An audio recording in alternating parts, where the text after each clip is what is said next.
One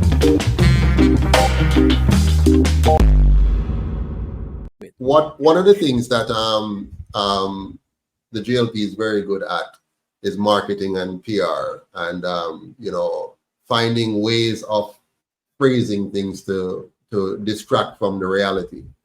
You heard Mr. Mr. Brown is about to tell you, you know, domestic terrorism and major crimes, and they try to compartmentalize things and gang on gang. They try to find every way to deflect from what is really going on. What is really going on is that for 80 years now, and that is a fact, Mr. Brown, and that is statistics, for 80 years now, we have been trusting these two parties to give us a safe Jamaica, and they just have not.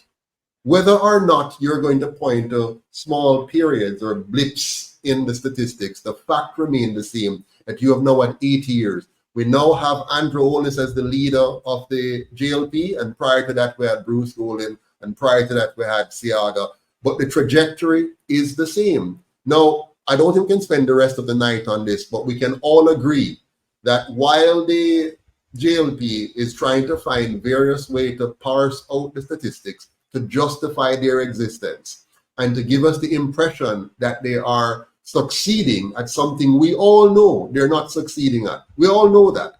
But they would like for us to get glazed-eyed and to say, oh, major crimes or domestic, whatever. The bottom line is that crime is a major problem for Jamaicans still today. Whatever improvements you think you have achieved in 25 years, crime remains a major problem today.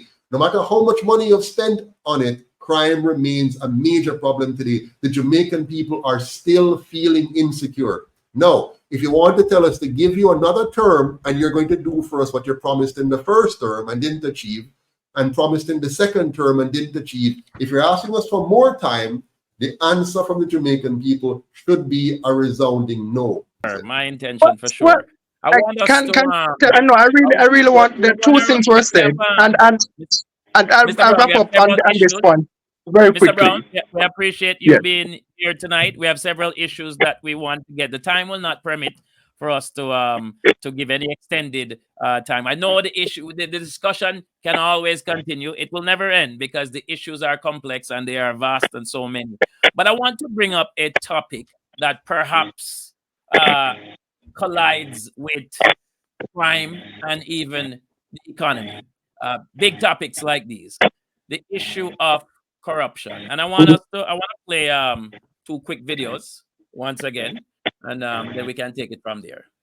The Prime Minister is at the head of the stream when it comes to national governance. The Jamaican people are growing increasingly cynical that there is no accountability among the political class of the country for wrongdoing. This referral of the Prime Minister for possible prosecution by the country's principal anti-corruption institution raises serious questions about integrity, credibility, and his fitness to lead the country. The Prime Minister cannot remain in office while this possible prosecution for corruption charges is hanging over his head. I am therefore calling on the Prime Minister to do the right thing for Jamaica. He must now, at a minimum, take away himself on a leave of absence until this matter is finally resolved. Nothing less than that will do right by our country at a time like this. I think it's good for Jamaica that the Integrity Commission has shown that it has a level of independence and objectivity that it can refer the Prime Minister of the country, the head of government. Okay, and let me play the other. If you really are going to talk about breaking corruption, then you have to insulate the decision makers. And it's not just the parliamentarians and the ministers or the public servants. You also have to insulate the political process. Because in our system, the political parties rely for funding on the people over whom their decisions will have an impact. And so things like the political campaign financing and the registration of political parties, those are important pieces of legislation to break that overhanging connection. So the challenge is the Jamaican public ready for this? Is your government ready to? Right, gentlemen. So there you have it, those two clips. So I know Mr. Patterson mentioned early on that corruption itself is connected to crime. I think most well-thinking persons would agree. Corruption is connected to a poor economy and a heavy-ridden crime society.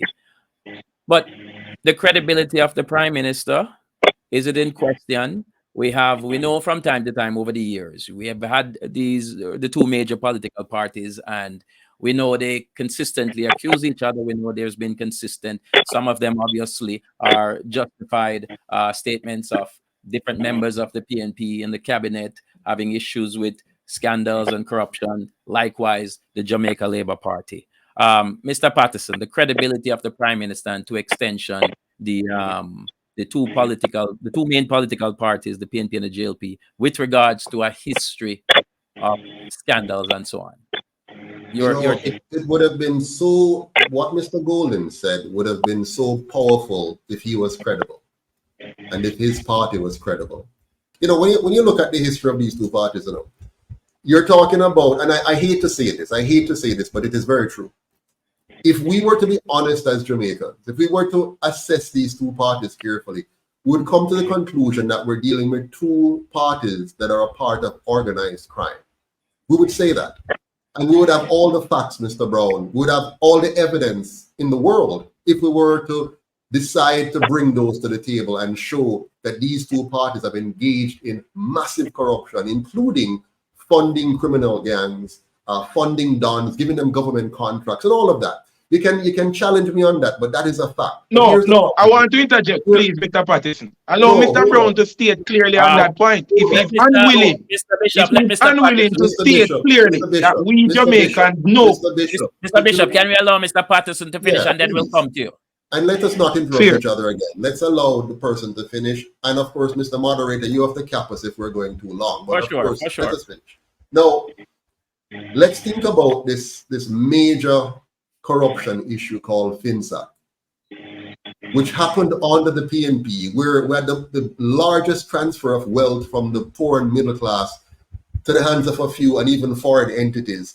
And both parties have told us for years now that they're going to give us this report so we can know what really happened and where the blame should lie. And both heads of these two parties have been a part of this. And the JLP has had now 8 years to release the FinSAC report, and they haven't. And the PNP was able to release the FinSAC report, and they have not.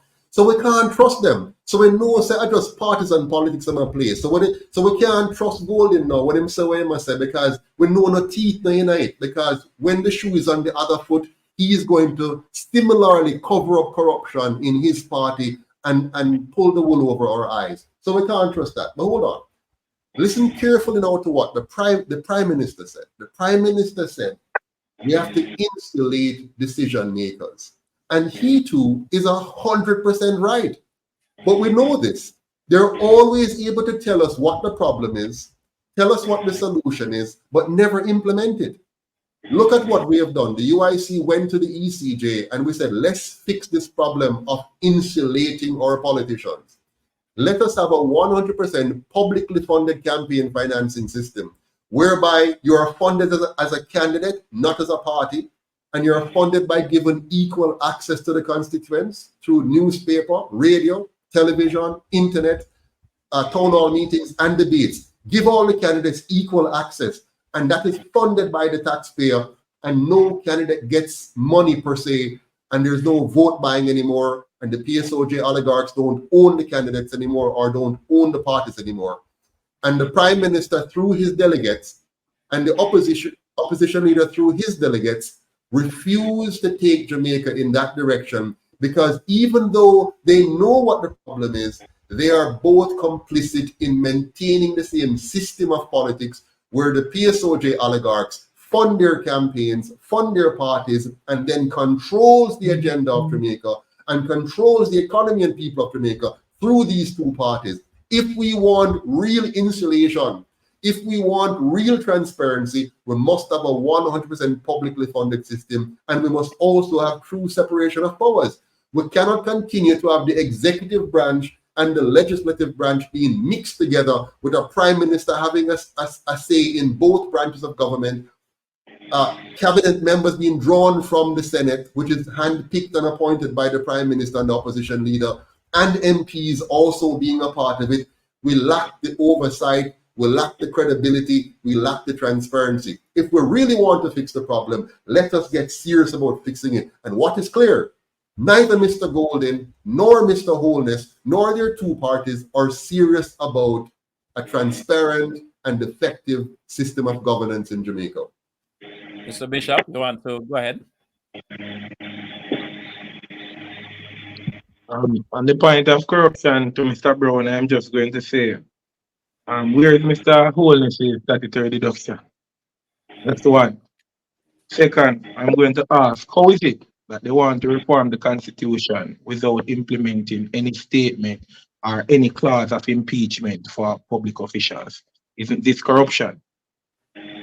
How can you expect persons to trust you when you are going to say, here, Jamaica, we want to change our constitution into one where I am given the position of president of Jamaica. And in this new constitution, I will be infallible. There will be no statement as to any act that I can do that would warrant my removal from that office. And if I need to say anything else to show the level of corruption present in this administration, then the person here would probably be different. So that's where I end it. That's my point to Mr. Brown. Thank you, Mr. Bishop. Well, Mr. Brown? I thank you for those points, Mr. Bishop, and I'll start with you, and I'll start with the last one on the matter of immunity and statements. Those clauses are important for this very same reason. Similar to how members on this program today can get up and say things that are simply not true, and they can get away with it scot-free because of the importance of freedom of speech. Those clauses are important for the very same reasons. Freedom of speech is important to maintain in a democracy like ours and in a free and fair country like ours. We must ensure that our leaders can speak without fear or favor. And I will leave it at that. On the note of the proposal for a publicly funded electoral system, what I would say again, Jamaica is free and fair. Let people spend their money how they wish. You cannot dictate that you should receive public funding. Why should my taxpayer money, why should Mr. Nelson's tax dollars go to you, Mr. Patterson? Have you demonstrated any form of commitment to the Jamaican people to earn their tax dollars? On the note of the Prime Minister's statutory declaration, the Prime Minister has maintained his position, and his position has been very clear. He has provided everything that the Integrity Commission has asked for. They come and they say, Prime Minister, I want this document. Prime Minister provides it.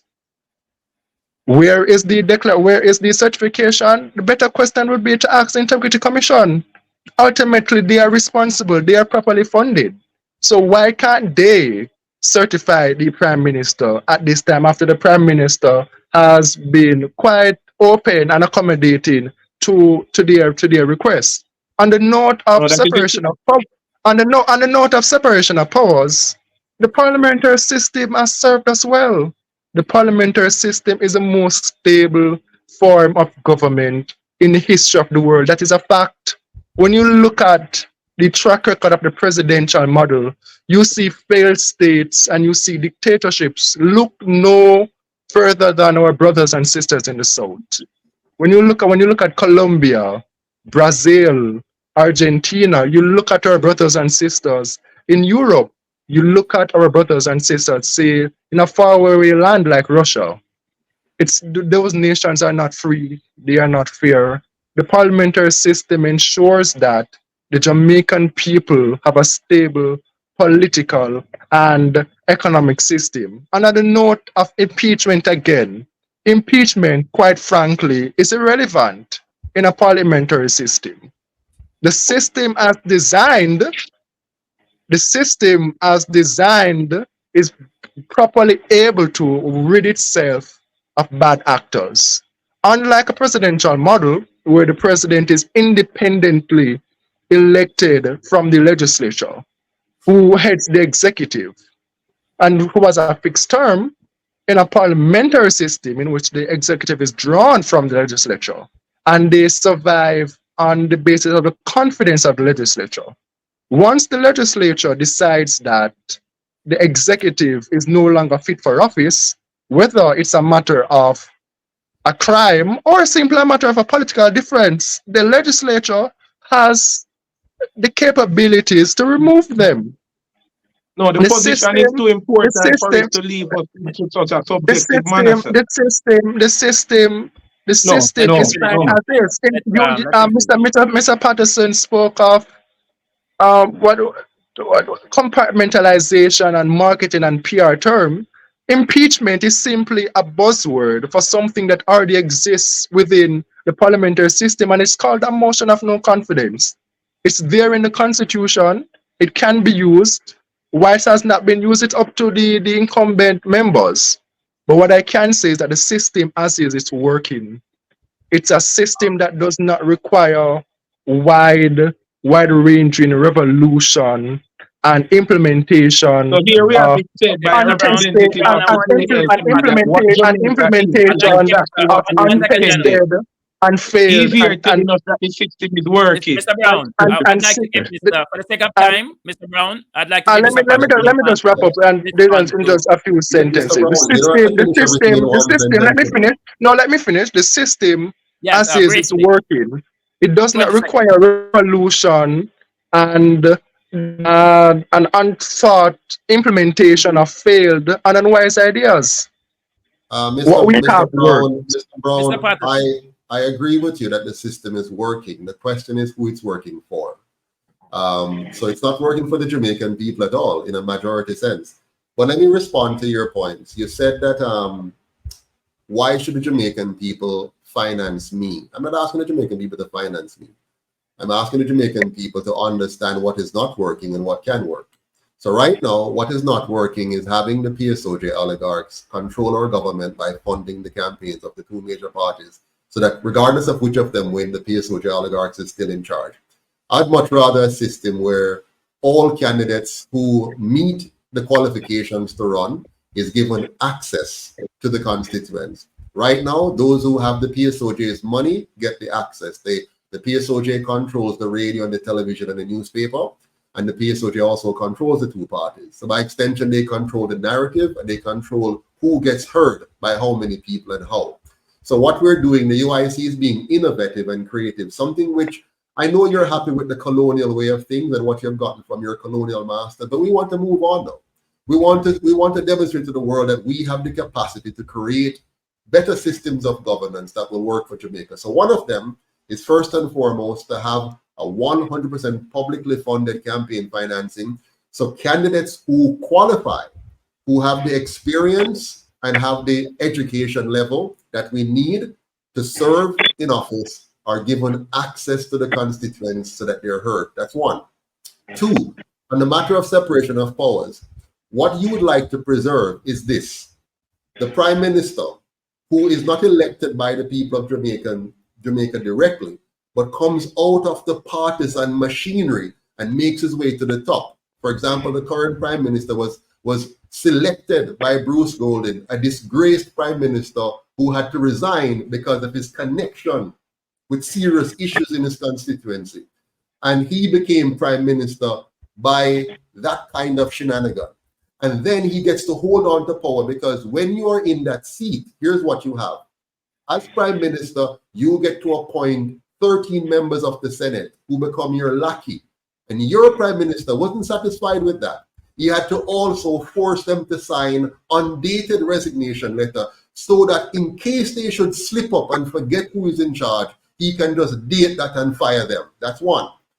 Every member of the House of Representatives, every member of the House of Representatives, every MP that is on the governing side are hoping and wishing and praying that he gives them a cabinet position, because when they get a cabinet position, it's more prestige, more power, and more access to money and more opportunities for corruption. The same thing when he appoints you as a senator. You're praying and hoping that he will make you a cabinet minister so that you can become maybe a Ruel Reid as well. So the bottom line is this. The system we have in place now is ripe for corruption. It encourages corruption. It facilitates corruption. And you and your prime minister want to keep that system. In fact, Bruce Golden want to keep that system. PJ Patterson want to keep that system. The whole want to keep that system.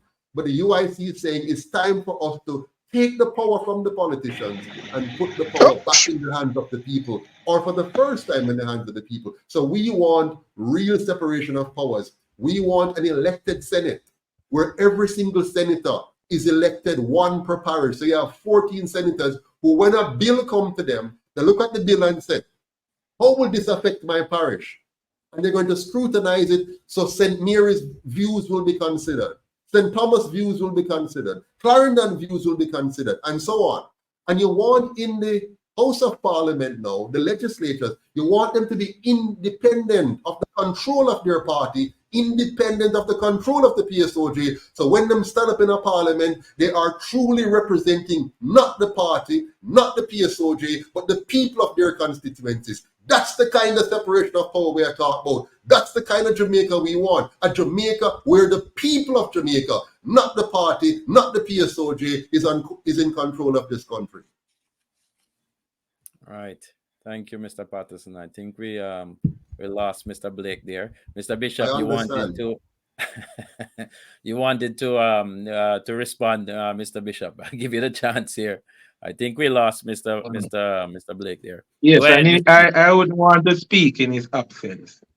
Well, I guess in the interest of the person's viewing, the truth is, as long as Jamaicans are going to keep holding up the party lines and having these conversations along partisan lines, then we can't really find a solution to the Absolutely. Problem. And that is the problem, because we can only think it, but you have people on I see the people on the comment section.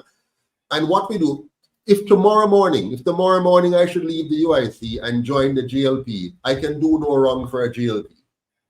If tomorrow morning I leave the UIC and join the PNP, I can do no wrong by the PNP.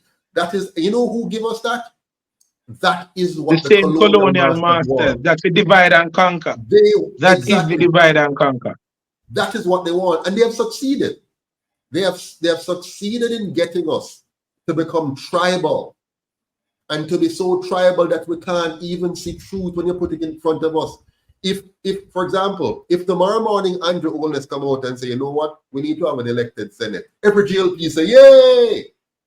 But if Mr. Patterson say it of the UIC, go away from here, so that not good, that not gonna work.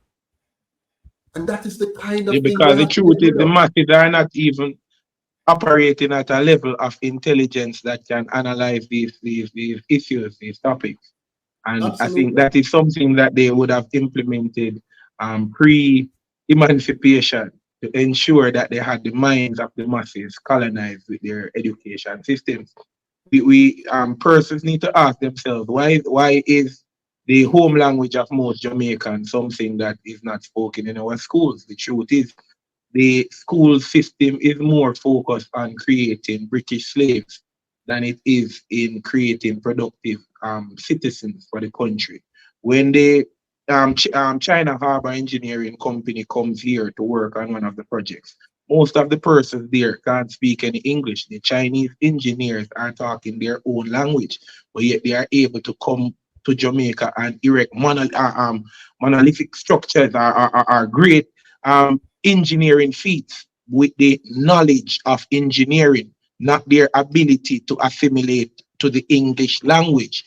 The truth is, we have always known that in Jamaica, most of the persons coming into our schools, their home language is Patois. There are, let us just take the skill disciplines. A teacher should not be held to the standard of speaking standard English in a class where you're teaching this child, for example, electrical engineering or auto mechanics. The fact is, on the floor, doing your job as a mechanic, you don't need to be talking to anyone most of the time. So there is no real need to be operating at a certain level of in English in order to fix a car or in order to develop the skills of a great mechanic. And these are some of the things that Jamaicans need to start looking deeper into. Why is it our government is more concerned? I want to just comment on something you touched on, and then Mr. Nelson, you can take us to the next topic. But you mentioned engineering in Jamaica. I want you to think about this. We have had the University of the West Indies now for many years. We have had an engineering department in the University of the West Indies for many years. I attended UTech and was a member of the engineering class of the 1990s, studying electrical power engineering.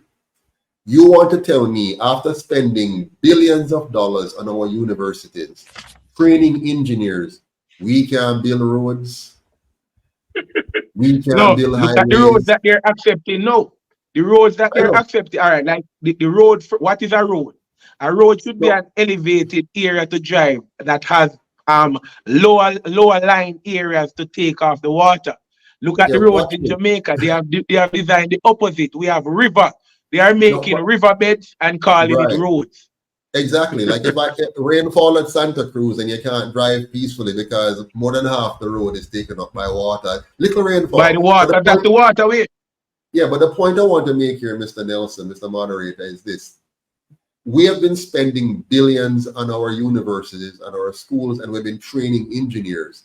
And if you look right across Jamaica, anything that's massive, anything that's delicate, anything that needs careful attention, we have to import other people to come and do it, right? And then we give them the land, we allow them to land around infrastructure, and we allow them to look what they do. You don't have a foreign company that runs our toll road and takes the money out of our country as we're paying tolls to drive on our own road. Again, you can have a country that has toll roads, but you have to ask the question, why is a country the size of Jamaica in need of foreigners coming here to build a toll road and to operate that toll road and to take that money out of our country?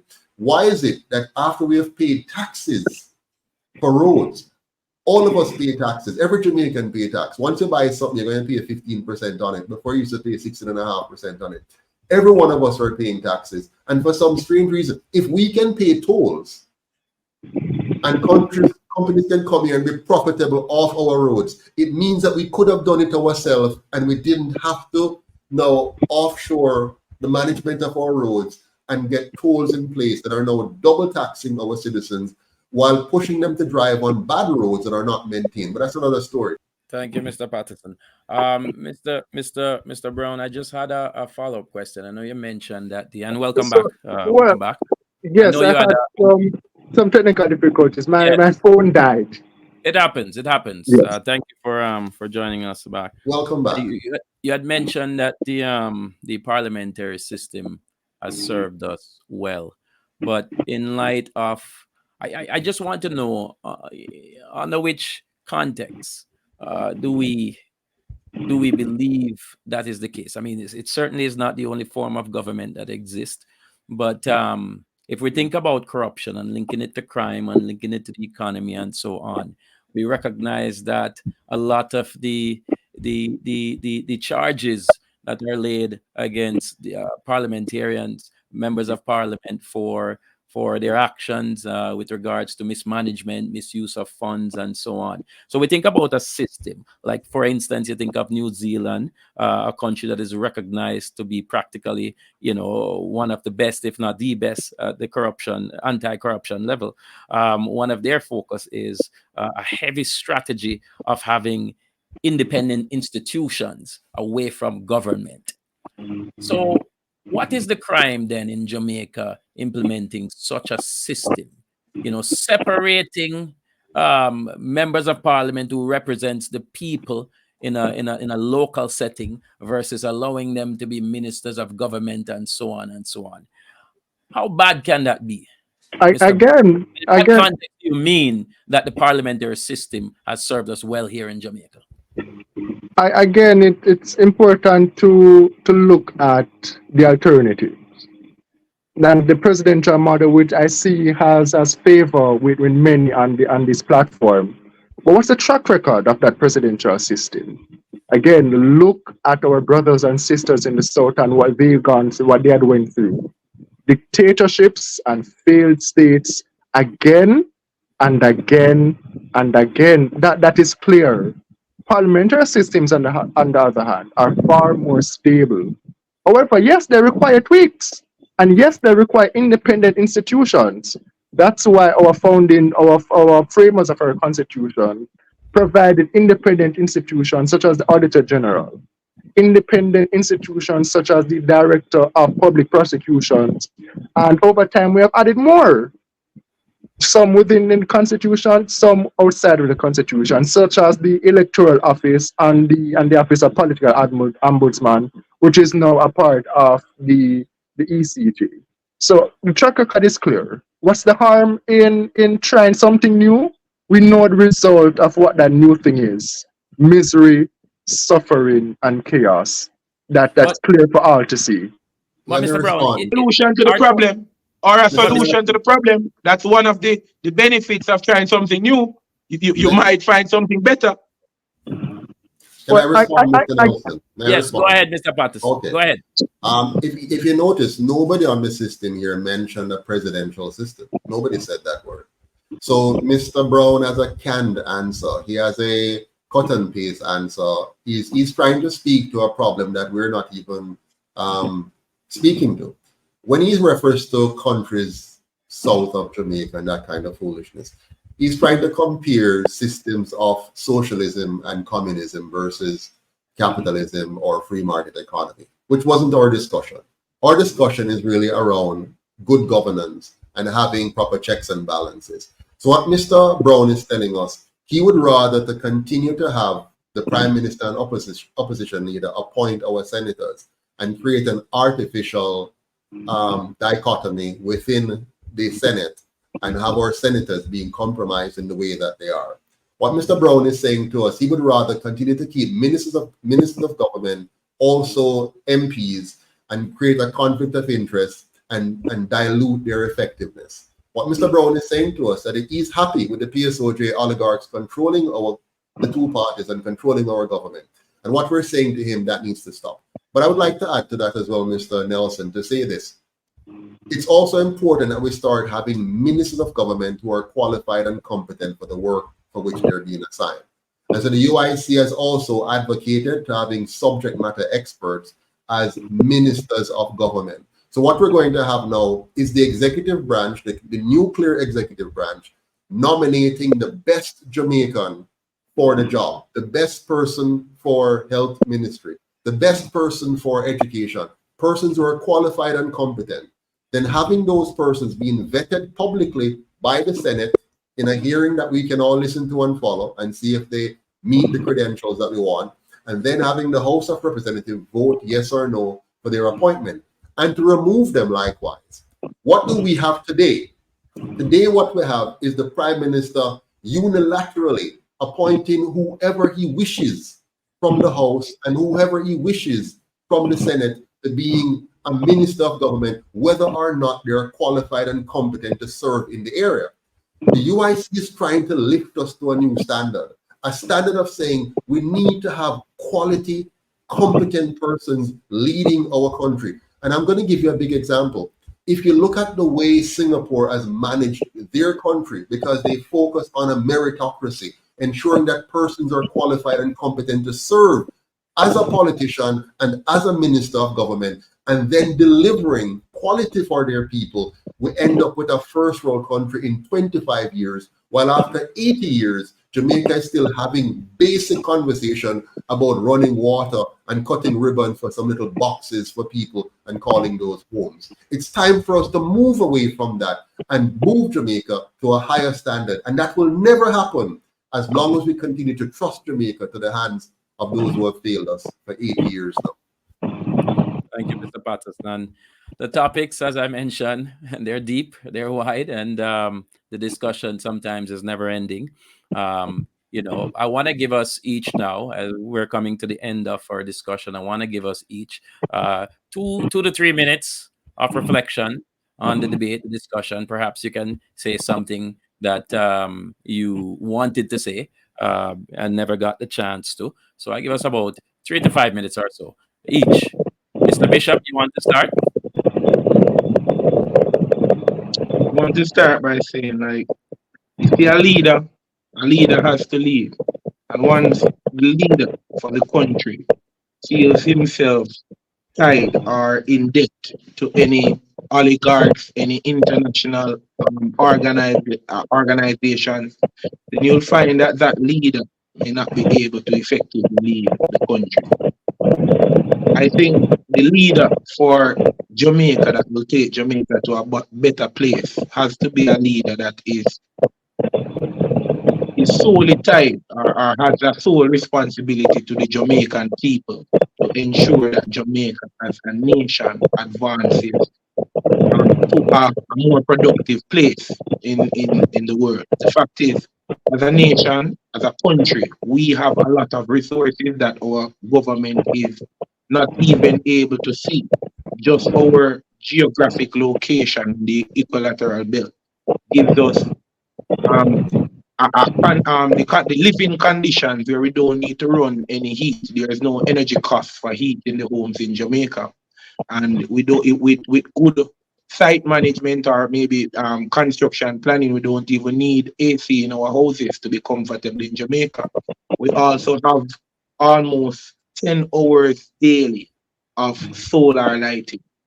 So, and we are not using the opportunity to generate energy from this time. You see, the Bible says a fool and his wealth shall part.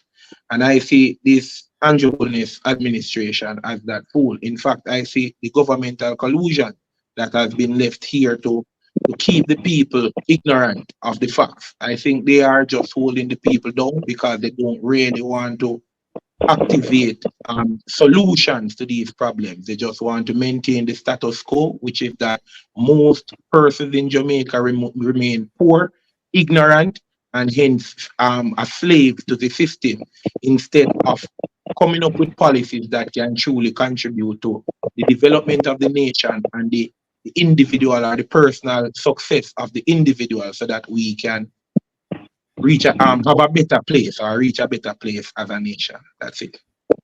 Thank you so much, Mr. Bishop. Mr. Brown? Well, I would like to speak last, as I will have been off for some time to gather my thoughts. So Mr. Brown, Patterson, over to Mr. you. Brown, you're not going to get your wish tonight. The moderator is in charge. Well, no time like the present. As I wrap up, I'd like to say it's important that we remain grounded in fact and we remain grounded in truth. And a lot of things were said here today, some very true, some not so true, and some are just blatant lies. So it's important that we go through it, we go through everything, and we pick through and we recognize and take away what is important and what is true. Here are some truths. The parliamentary system works. The presidential system, separation of powers, as they like to call it in the traditional archaic sense, it simply does not work. It fails, and it fails time and time again. And the result is clear: misery, chaos, and suffering. On the matter of the domestic attack, of the domestic terror attack in Clarendon that I didn't get to address earlier, I was disappointed that the pain and suffering of a family and a community was used to mislead the public. But it's important to recognize that while persons on the show can sit and in their nice places and say things that are not true, we have a prime minister that had to go there and he had to face the people, and he had to tell them the truth, and he had to put in the work. And what's the work? What's the result of that work? He said, and he got a lot of flack for it, that the perpetrators of the crime either were to face justice or meet their maker. And that has been clear. They have either come in voluntarily to face justice or those who, opted to meet their maker. And that's a result of the significant investment in national security that this government has done over the past 8 years. On the matter of opportunity for the Jamaican people, Jamaica is looking up. Our economy is growing. Our debt to public, our debt to public, our public debt to GDP is the lowest in almost 20 years. Our kids are passing their exams. They're doing better than ever before. So what I'd like to wrap up and say, it's important we stay the course and we look at what is true and we look at the facts and not be swayed by half truths and blatant lies for political power. Thank you, Mr. Brown. Mr. Patterson, you have the closing thought. Thank you so much. First, I want to thank all of our viewers. I see your active comments in the comment section. I really appreciate that. Some of them favorable and some of them unfavorable. I want to, particularly reach out to those of you who are highly partisan and feel you have to be disrespectful. I want to continue to protect your right to free speech. So you will see in the near future where the Prime Minister will be making efforts to shut you down because they don't want to hear from all Jamaicans, even if they don't like what they're hearing. But we like to hear from you, even if you're bitter and angry and partisan. We want you to have the freedom to speak. I want to thank Mr. Blake Brown for being here tonight. I understand that both leaders of the other two parties were invited and they have not responded. And I understand that other members of their parties were also responded. But Mr. Blake Brown, you were brave enough to show up tonight, and I really appreciate that. I think that is admirable of you. You have made a valiant attempt to make good what is very difficult to be made so. And so I want to thank you for your bravery.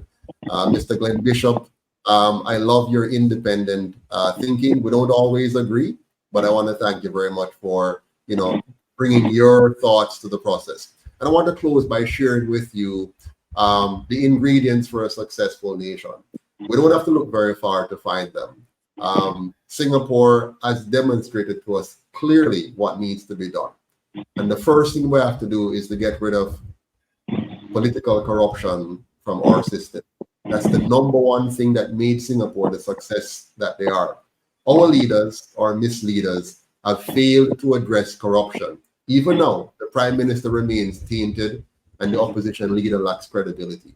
So the time has come for us to get serious about eliminating corruption. The second thing that Singapore did was to make sure that they had a very safe environment. They built a police service instead of a police force. They modernized it and equipped it to be a part of the community. And as a result of that, Singapore is one of the safest places in the world in which to live. They have also focused on maintaining public order. So much so that everywhere you go in Singapore, there's a public space that is clean, that is pretty, that is beautiful, which caters to the people because it shows that the government cares. The government respects the people. Right across Jamaica, you can see that we have a government for the last 80 years that does not care, that does not respect the people. Some of us only believe in having our nice, rich homes on the hills with our chandeliers and our beautiful high walls, but we don't want that for the Jamaican people. We talk about every poor man to have a mansion, but what we want is a Jamaica that feels like a mansion. The entire Jamaica. Nice roads, good sidewalks, street lights, public parks, public amenities, so that we can feel like we're loved and respected by our government. But that is sorely missing. Singapore also had a laser focus on building human capital. And so because of that, from the very basic school level, they invested in quality teachers, trained teachers that understands how children learn and help them to master the fundamentals of math and English, understanding each other, understanding how to work in teams, and so on. And because of that today, their per capita income and the wage levels for their employees, for their citizens, are the highest in the world. And by the way, that's a fact, Mr. Brown. That's not fiction. It's also very important that we have a clean and green, not a JLP, but a green Jamaica, where we respect the environment and we want to ensure that the Jamaican people can breathe clean air and drink clean water and enjoy a beautiful environment. For that, we have to get rid of bauxite mining, for example, because that pollutes the air. It pollutes our water. It destroys our farming communities, and it leaves an irreparable devastation in its wake by the time they finish extracting our minerals from our country. We have to have a government that is more than money, that is focused on the interest of the people. And sometimes you have to say no to some kind of investment because they're going to destroy your people, even if they give you a little bit of tax revenue. So we must say no to that. We must ensure that we have a free and fair bottom-up economy, not a trickle-down one like we have had under both administrations. We need to have an economy that respects and protects the small man, an economy that looks out for him more than the big man. The big man can help himself. Let's stop having regulations that stifle our small entrepreneurs and protect big business from competition. Let us instead invest in our entrepreneurs, invest in our people, and give them the freedom to learn, earn, and grow to their maximum capacity. And finally, you cannot continue to have an unhealthy nation and expect for us to do well in school. Our children must be fed properly. We must have a nutrition program, not just a feeding program. We're not talking about animals. And even animals are treated better because we try to balance their nutrients to get maximum yield. Let us focus on having a Jamaica where every child receives the nutrition, the education, the healthcare, and the housing that they need to succeed. Let us begin by starting with respecting, honoring, loving, and developing our people. Without that, we're nothing. The UIC is here because we believe in a Jamaica where your life, your liberty, and your property rights are fully protected. One where the land that was stolen from your ancestors are returned to you, each and every one of you. You don't have to beg, borrow, or thief to get it. You shouldn't have to slave to get it. It was stolen from your ancestors by your colonial masters, and it was withheld from you by the two colonial parties. The UIC is saying, time come to tell the two of them time up. Let's give back the people their land, empower them to build generational wealth, and build a Jamaica where all of we can live, earn, and retire with dignity in our own country. Thank you. Thank you so much, Mr. Patterson. And thank you, Mr. Blake Brown, Mr. Glenn Bishop, and Mr. Joseph Patterson. As we suspected, the discussion was a very spirited one. And we really appreciate everyone. At the end of the day, we respect everyone, though we have different views. But at the same time, we appreciate a lively discussion in which we can assess and exert our viewpoint to the Jamaican people. Thank you, guys. Really appreciate it. It was a wonderful discussion. Thank you. Have a good night. Thank you. Have a good night, everyone. One Jamaica TV.